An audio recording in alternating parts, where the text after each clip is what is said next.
Listen after sunset. If you like the video, please subscribe to help support the channel. Thank you. Now let's begin. I've been blind since birth. As I grew up, everything was described to me in such vivid detail that I didn't even realize why it was that important to see, especially having no reference point to compare it. We lived in a single-floor ranch house. That's what Father told me. In my mind, of course, I could see, although unlike how a sighted person could. I had spatial awareness. I knew where my bedroom was, where the bathroom, living room, and kitchen were. Each wall had its own texture. I don't know if that was done on purpose, or if I could feel things others never noticed. I rarely fell over, only if Father or one of the visitors put something somewhere they shouldn't have. It was usually the visitors, and Father would shout. They visited infrequently, and only briefly when they did. Father said I shouldn't speak to them, that it unsettled him. He'd worry when I saw something he didn't saw it with my ears or by touch. Ellie was the first. She seemed very sweet. She asked me my name and why my face was so messed up. She was in the living room. I could hear where she sat from her breaths. Harsh nasal sounds as if her nose was blocked. When Father had a cold, he'd always breathe through his mouth, big labored breaths, as he wasn't used to it. When people mentioned my face, I always touched it, trying to work out why it was so strange to them. When I asked if I could touch theirs, there was always a pause. I guessed sighted people never did that. Why would they need to? When I asked Ellie if I could touch her face, she reluctantly agreed, but moments later Father entered the room and asked me who I was speaking to. I told him nobody. He would always punish me when I spoke about them. I think it scared him. He'd take my arm and march me off. I'd be knocked off balance and disoriented to the point where when he finally set me down, my hands would frantically search my surroundings until I knew where I was. It was usually my bedroom, though every now and then he'd leave me outside in the middle of nowhere. That was the worst. I would be lost and scared. He told me about the road that ran in front of the house and explained that the sounds I heard were cars, that they'd kill me if they touched me. Those sounds were my only means of recognizing my surroundings. I waited until I heard one, and then knew which way to run back to the house. I heard Ellie that evening. She whispered to me, saying she was scared. I whispered back, but she didn't hear. I asked Father about Ellie. He didn't want to talk about her. I asked him why. He didn't reply. When I told him that she asked about my face, he asked me how I responded. I told him I wanted to touch hers. He laughed, though I knew he wasn't happy. I could hear the difference. When you laugh for pleasure, your mouth is wide open. When you pretend, your mouth is almost closed. To me, the difference is obvious. It wasn't until I was older that he explained. He said we lived in a special place connected to the other world, that sometimes dead people slip through people who died in pain and wanted to reach the living. He explained that because I couldn't see, I was able to tune into that they knew I was listening when others weren't. He said I had to ignore it. Otherwise, he told me they'd latch on and never leave me. All the dead want is to be alive again, he said. It was dangerous, and they would trick me. He said he knew how to deal with them, but he couldn't help if they became attached to me. Alex appeared to me a few years later. She told me she was lost and didn't know where she was. I told her I wasn't allowed to speak to her. Still, she pleaded for help. I kept quiet, knowing what would happen if I said anything. "Did you speak to them?" Father asked. Though I was upset, I told him no. I wished I could help her. I knew what it was like to be lost, and it scared me. Alex didn't whisper to me at all. I'd ignored her, and she ignored me. Father saved me, and I was thankful. After Alex, I knew what I needed to do, so I did it. The spirit stopped bothering me after that for a very long time. That was until Sarah appeared. Sarah didn't give me a chance to be quiet. I was on my own, sitting in the living room and listening to the television. "Help," she said. "I need to find a way out." I stayed silent. "You can hear me, can't you?" she asked, surprised. "I'm not allowed to speak to you," I told her. "Please," she begged. "I'm scared I'm lost. I want to see my daddy." I gripped the arms of the chair and told her I wasn't allowed. "He's dead," she said. I didn't answer. "Your father is dead," she said again. I wasn't going to fall for it. I heard banging from around the room as things began to fly and the shelves began to shake. "Stop it," I shouted, and it did. "Please help me leave," she said. I wasn't going to talk to her. I did the only thing I thought would help. I unlocked the front door, hoping she'd run out and get lost just like I would do. When I heard from her no more, I locked the door and sat back down. I listened intently for any signs she was still there. Except for the sounds of the TV, it was silent. I hated when my heart raced. I became all too aware of the tick-tock feeling of the rise and fall within my chest, like it was about to explode. When I heard my father's voice, I screamed. "Son," he said, "I need your help. I think I'm dying."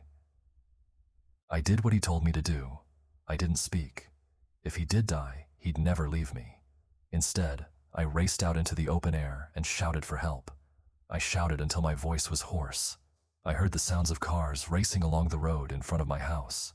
I shouted until I heard someone respond. It was a woman. "What's wrong?" they asked. I told them I think my father was dying. They asked what had happened to my face. I pleaded with them to help me, and they promised they would. Sponsored content after 10 years. Claire Danes and Hugh Dancy are moving on. From their Manhattan townhouse, after 10 years, Claire Danes and Hugh Dancy are moving on from their Manhattan townhouse mansion, global health insurance plan, which fit your budget.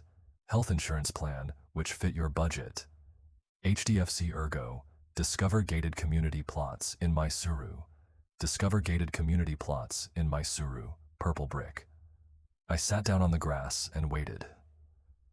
Sometime later, the woman returned to me and asked if she could hold my hand. "I'm so sorry," she told me. I heard the sounds of sirens and of people rushing. I asked what was going on. The woman said she was there for me. As the noise died down, a man asked me a question. "I'm a paramedic," he said. "What happened to your face?" I told him I was fine. He asked if I was sure, and I told him I was. He asked if I minded him touching my face. I said it was okay. A moment later, I felt a pressure release from around my forehead, and the air felt cold against my skin. It sounded as if he were peeling an orange. I imagined that in my head and worried he'd expose my insides. I screamed and asked what he was doing. He told me everything was going to be okay, and the woman squeezed my hand, telling me to be brave. I didn't know what it was I was experiencing. I felt a tight pain within my head, like when you smash your shin against something hard, followed by something I've come to understand as bright. It hurt so much. I began to cry. "What happened to your eyes?"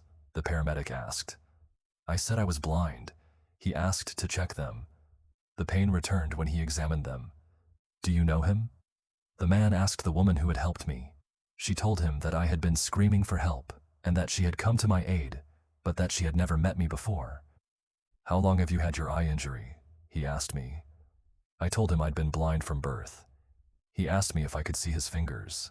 I told him no. He asked if I could open my eyes.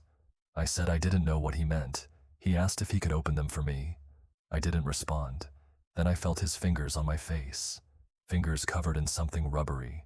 Suddenly it became bright again. I screamed. He tried to calm me. The woman squeezed my hand again. I didn't know what was happening. Things I couldn't describe came to me. It was like it always was, but multiplied 100-fold and so much more real. I carried on screaming as a fuzzy form came into view.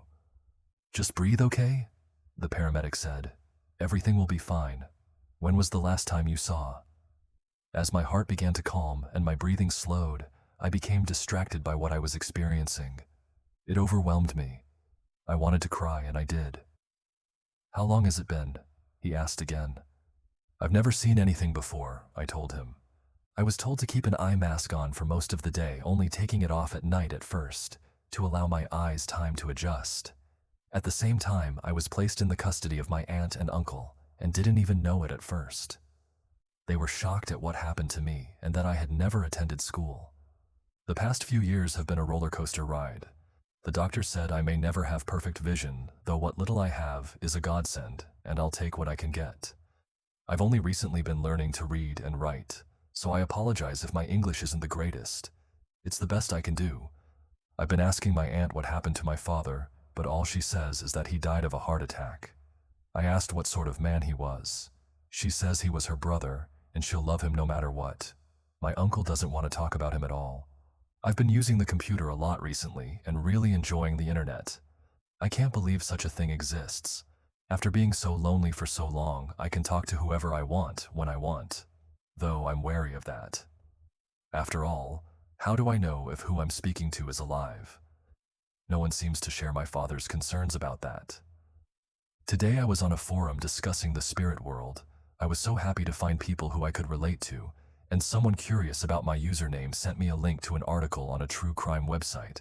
It was about my father and mentioned me by name. They asked me who I was and if I was the same person. According to the article, my mother had gone missing soon after my birth. It said I'd been bound so that I couldn't see, that my father always wanted a daughter. They found 14 bodies in the basement. They said one got away, a girl by the name of Sarah Frank. She was the one to call the police. They found father's car parked around the back of the house. They supposed he carried his victims into the basement via the storm entrance and left them there.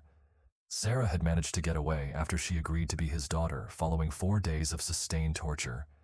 She stabbed him with a knife he'd placed on the counter to butter some toast. I didn't want to believe it, and I'm not sure I would have if it weren't for the names of the victims, 2 of which stuck out: Ellie Farmer and Alex Riddle. I'd spoken to them both in the living room. To this day, I wonder if my father had been honest with me about a single thing in his life. Throughout it all, one question remains above all others. Did I speak to Ellie and Alex before or after he killed them?